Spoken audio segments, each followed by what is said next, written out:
Uma notícia boa e outra notícia ruim no relatório semanal Focus, divulgado nesta segunda-feira pelo Banco Central. O mercado financeiro, pela quarta semana consecutiva, derrubou a projeção para o PIB e para a inflação. Positivo em relação à inflação, porque isso pode trazer um alívio para o bolso do brasileiro. Só que mesmo essa notícia boa tem relação com a recessão econômica, que tem induzido as empresas a fazerem promoções, segurarem preços, cortarem custos, o que acaba reforçando o desemprego. Mas, enfim, tudo isso é consequência do processo recessivo da economia brasileira, que finalmente parece que começa a produzir algum resultado do lado da inflação, porque há muito tempo nós estamos convivendo com uma combinação para lá de nociva, que é inflação nas alturas e recessão cada vez mais profunda. Então, agora, na média das projeções, o mercado financeiro trabalha com a expectativa de uma variação do IPCA este ano de 7,28%.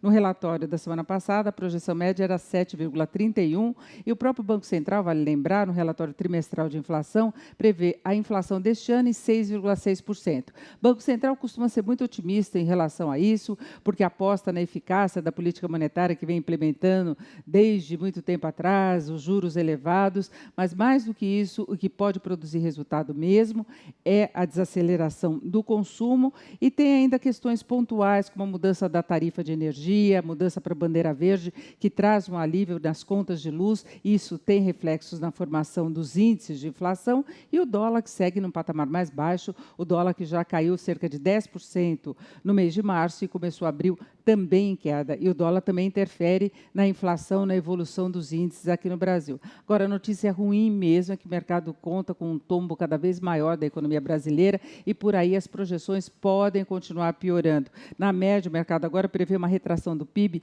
de 3,73%. Mas, como eu tenho falado, a maior parte das consultorias de analistas de mercado conta muito com a possibilidade de a retração este ano chegar a 4%. Claro que todas essas projeções têm muito a ver com o quadro político. Se, de repente, tivermos uma mudança de governo e uma mudança que não traga dificuldades maiores em termos de articulação política, uma ofensiva muito grande do Partido dos Trabalhadores, que seria oposição, se o novo governo conseguisse implementar algumas medidas de curto prazo, dar um choque de confiança, aí talvez a economia brasileira conseguisse frear um pouquinho esse processo excessivo. Não reverter a crise de um modo muito rápido, porque isso é impossível. A crise foi profunda demais, ainda está se aprofundando e a reversão não vai acontecer de uma hora para outra, mas pode criar um certo alento, um horizonte no fim do túnel, que é o que todos os brasileiros querem há muito tempo. Mas, enfim, o mercado ainda conta na média com uma retração do PIB este ano de 3,73% e com pouca capacidade de reação no ano que vem.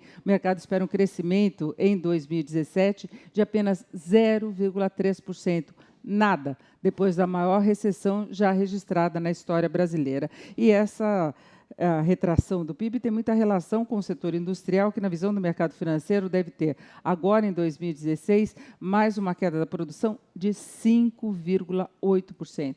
5,8%. Esses dados todos apenas reforçam também um outro dado negativo da economia brasileira, que é a tendência de aumento do desemprego e desemprego que reforça o ciclo negativo. Infelizmente, é essa a situação que nós temos hoje no país. Sinaliza que, mais uma vez, devemos ter o estouro do teto da meta de inflação. O teto da meta inflacionária é 6,5% e o Banco Central